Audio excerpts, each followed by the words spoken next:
जय हिंद, नमस्कार साथियों। कैसे हैं आप सभी लोग? मैं आशा और उम्मीद करता हूँ आप सब लोग बहुत अच्छे होंगे, स्वस्थ होंगे, मस्त होंगे और आप सब लोगों की तैयारी बहुत अच्छी चल रही होगी। साथियों, बहुत-बहुत शुभकामनाएँ आप सभी को, जितने भी लोगों का यूपी एलटी ग्रेड में प्री क्वालीफाई हुआ है, ठीक है? तो लगे रहिए, आप दिन-रात मेहनत करते रहिए अपने मेंस की तैयारी में। जितना ज़्यादा हो सके आप लोग लिखिए, डेली एक सेट जिस यूनिट से हो या फिर टॉपिक से डेली क्वेश्चन और आंसर को रिटेन करिए, क्योंकि जब रिटेन करेंगे तो आपका हाथ और माइंड दोनों चलेगा और ज्यादा से ज्यादा आप फोकस करेंगे अपने सब्जेक्ट पे। ठीक है, तो एक बार पुनः आप सभी लोगों को, जितने साथियों का सिलेक्शन हुआ है यूपी एलटी ग्रेड प्री, उन्होंने क्वालिफाई किया, उनके लिए ढेर सारी शुभकामनाएं। आगे बढ़ते रहिए, स्वस्थ रहिए, मस्त रहिए और फिजिकल एजुकेशन को आगे बढ़ाते रहिए। अब हम बात करते हैं आपके आज का जो प्रैक्टिस सेट है।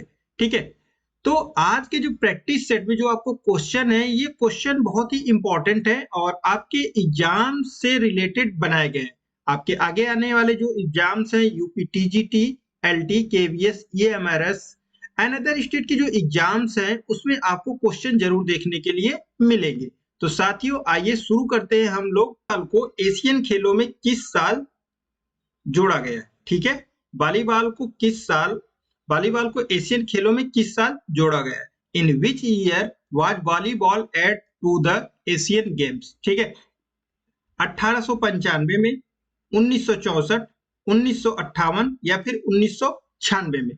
तो साथ ही मैं आपको बता दूं कि वॉलीबॉल को एशियन खेलों में जो शामिल किया गया था, ये 1958 का जो एशियन गेम्स था उसमें वॉलीबॉल को शामिल किया गया था। इसी के साथ साथ वॉलीबॉल को ओलंपिक में शामिल किया गया था 1964 में, जो टोक्यो में हुए थे फर्स्ट टाइम एशिया में।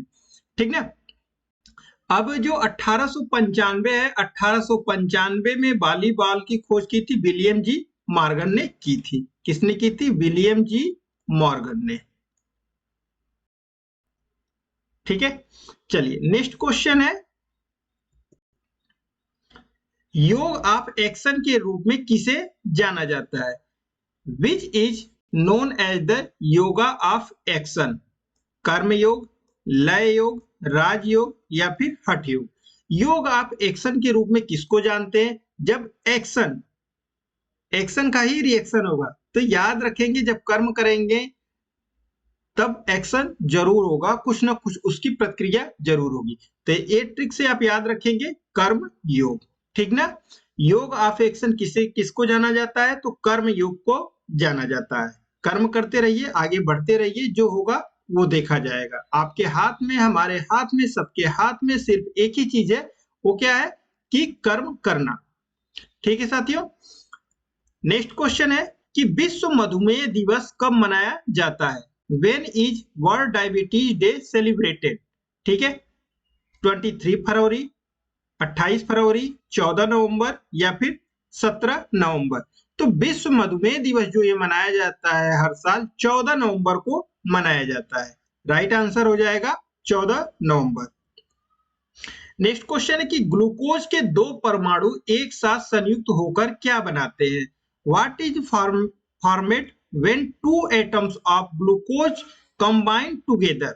फ्रुक्टोज, सुक्रोज, माल्टोज या फिर लैक्टोज? तो ग्लूकोज के जो दो परमाणु होते हैं एक साथ मिलकर के ये क्या बनाते हैं? माल्टोज बनाते हैं।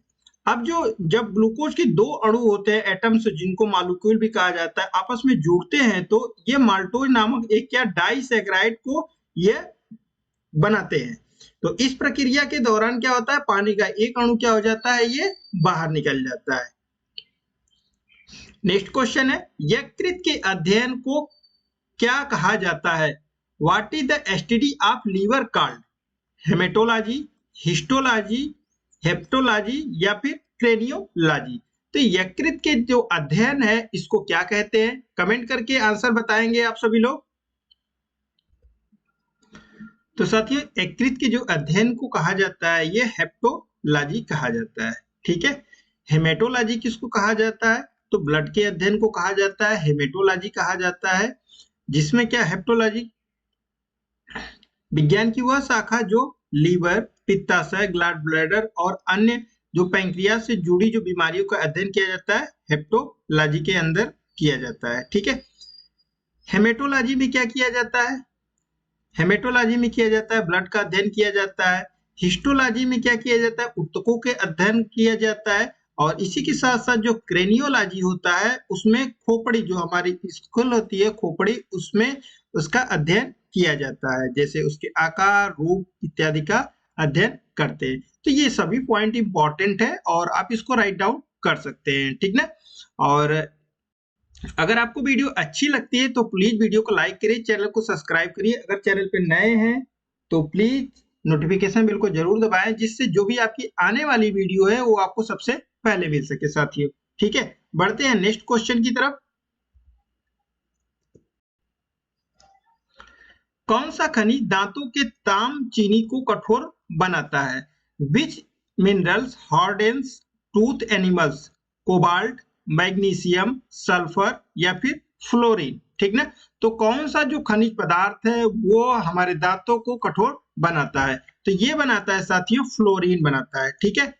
दांत कितने प्रकार के होते हैं? 4 प्रकार के होते हैं। कौन कौन से होते हैं?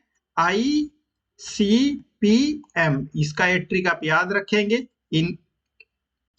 इनकस, कैनाइन, प्रीमोलर और मोलर। ठीक है। इनकी संख्या कितनी होती है कमेंट करके आप बताएंगे साथियों। नेक्स्ट क्वेश्चन है, डिस्कस थ्रो में सेक्टर का कोण कितना होता है? What is the sector angle is distance throw? 34.92 degree, 28.96 degree, 34.64 degree या फिर 34.12 डिग्री? ठीक है। तो डिस्कस थ्रो जो होता है उसका जो सेक्टर का एंगल होता है ये 34.92 डिग्री होता है। डिस्कस थ्रो हो गया, शॉट पुट हो गया, ठीक ना, तो हैमर थ्रो हो गया, इनका जो एंगल होता है ये 34.92 होता है। अब इसी के साथ साथ 28.96 की किसका होता है? तो ये होता है जेवलिन थ्रो का होता है। ओके साथियों, नेक्स्ट क्वेश्चन की तरफ बढ़ते हैं। वॉलीबॉल में नेट को संभालने वाले मदों की ऊंचाई कितनी होती है? What is the height of the post handling the net in volleyball? 2.4 metre, 2.55 metre, 2.7 metre या फिर 2.85 मीटर? तो वॉलीबॉल का जो नेट होता है, ये जो दोनों साइड साइड पोल होते हैं, इनकी यहाँ पे ये क्या पूछा जा रहा है? हाइट पूछी जा रही है। ठीक है। वॉलीबॉल नेट की हाइट पूछी जा रही है। ठीक ना। तो इसकी जो हाइट होती है साथियों ये 2.55 मीटर इसकी हाइट होती है। अब इसी के साथ साथ जो पोल होते हैं, पोल की डिस्टेंस कितनी होती है? ठीक ना। तो दोनों पोल, ये इसकी जो डिस्टेंस होती है 11 मीटर होती है। ठीक ना। अब आपसे अक्सर एग्जाम में क्वेश्चन पूछ देता है कि जो वॉलीबॉल का नेट होता है उसकी लंबाई कितनी होती है? तो वॉलीबॉल का जो नेट होता है इसके ऊपर लगाया जाता है। ठीक है। यहाँ साइड में, दोनों साइड में व्हाइट और रेड कलर में होता है। 80 सेंटीमीटर ये ऊपर होता है और 1 मीटर जो विड्थ होती है नेट की उसके अंदर होता है। तो टोटल ये हो जाता है 1.8 सेंटीमीटर। ठीक है। 1.80 मीटर कर सकते हैं। ठीक ना। वॉलीबॉल का जो ग्राउंड क्या होता है? 18 इंटू 9 मीटर होता है। अक्सर पूछता है। इसकी फेडरेशन कब बनी थी? तो 1947 में इसकी फेडरेशन बनी थी। चलिए नेक्स्ट क्वेश्चन की तरफ बढ़ते हैं। किस विकृति में हमेशा पैर का प्लांटर फ्लेक्शन देखने को मिलता है? In which deformity plantar flexion of foot is always seen? Flat foot, claw foot, bow leg या फिर नॉक नी? ठीक है। तो डिफॉर्मिटीज की बात हो रही हमेशा किसमें? प्लांटर फ्लेक्शन में देखने को मिलता है। तो प्लांटर फ्लेक्शन में देखने के मिलता है हमारा ये क्लो फुट देखने के लिए मिलता है अक्सर। एंड नेक्स्ट क्वेश्चन है, निम्नलिखित में से कौन सा तंत्रिका तंत्र का सबसे महत्वपूर्ण हिस्सा माना जाता है? Which of the following is considered the most important part of the nervous system? तंत्रिका तंत्र का सबसे महत्वपूर्ण हिस्सा कौन सा इसमें माना जाता है? क्या ब्रेन माना जाता है, स्पाइनल कार्ड, नर्वस या फिर न्यूरॉन? तो जो तंत्रिका तंत्र का सबसे महत्वपूर्ण पार्ट माना जाता है ये हमारा ब्रेन माना जाता है साथियों, ठीक ना? राइट आंसर हो जाएगा ब्रेन। नेक्स्ट क्वेश्चन है, डीपीटी वैक्सीन का उपयोग किसके इलाज के लिए किया जाता है? DPT vaccine is used to treat what? Tetanus, diphtheria, pertussis या फिर ऑल ऑफ द एबव? तो डीपीटी का जो फुल फॉर्म होता है, ये रोगों के नाम है क्या? डिप्थीरिया, पर्टुसिस और टेटनस, ठीक है? इन तीनों के इलाज के लिए किया जाता है, डीपीटी वैक्सीन लगाई जाती है।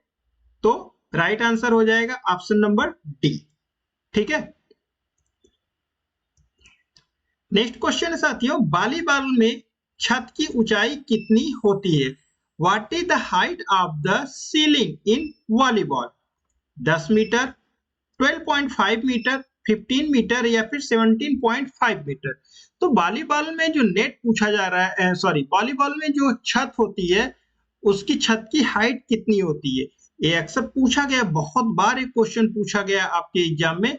तो ये 12.5 मीटर इसकी हाइट होती है, ठीक है? आउटडोर क्लियरेंस का पूछ देता तो कितनी होती है? तो ये 7 मीटर, ठीक ना? याद रखेंगे, पूछा गया क्वेश्चन केवी में। एंड नेक्स्ट क्वेश्चन है, बास्केटबॉल फेडरेशन ऑफ इंडिया का गठन कब हुआ था? When was the basketball federation of India formatted? 1950, 1958, 1964 या फिर 1966? तो साथियों, बास्केटबॉल फेडरेशन ऑफ इंडिया का जो गठन किया गया था ये 1950 में इसका गठन किया गया था। तो फीफा का जो फुल फॉर्म होता है फेडरेशन इंटरनेशनल डी बास्केटबॉल, इसका फुल फॉर्म होता है साथियों। इसकी जो स्थापना हुई थी तो कब हुई थी? यह जून 18 1932 में इसकी स्थापना हुई थी साथियों। अब नेक्स्ट क्वेश्चन की तरफ बढ़ते हैं। मोटे तंतु किससे बने होते हैं? ठीक है, thick filament are composed of. Thick filament, thin और थिक दो फिलामेंट होते हैं, ठीक है? तो यहाँ पे क्या पूछा जा रहा है? थिक फिलामेंट किसके बने होते हैं? एक्टिन के, मायोसिन के, बोथ ऑफ द एबव या फिर नन ऑफ द एबव? तो थिक फिलामेंट, जो मोटे फिलामेंट बने होते हैं ये मायोसिन के बने होते हैं, ठीक है? और जो थिन फिलामेंट बने होते हैं ये किसके बने होते हैं? एक्टिन के बने होते हैं। तो राइट आंसर इस क्वेश्चन का क्या है? Myosin is a right answer है। ओके, एंड नेक्स्ट क्वेश्चन है कि मांसपेशियों की ताकत को बढ़ाने के लिए किस पदार्थ का उपयोग किया जाता है? Which substance is used to increase muscles strength? Beta blocker, cannabinoid, anabolic steroid या फिर अल्कोहल? तो मांसपेशियों की ताकत को बढ़ाने के लिए जो पदार्थ का यूज किया जाता है ये एनाबोलिक स्टेरॉइड का यूज किया जाता है। अक्सर ये फुटबॉल के खिलाड़ी इसको यूज करते हैं, लेकिन ये सब प्रतिबंधित पदार्थ हैं, ठीक है? वाडा और नाडा के द्वारा इन सबको बैन किया गया है, ठीक है?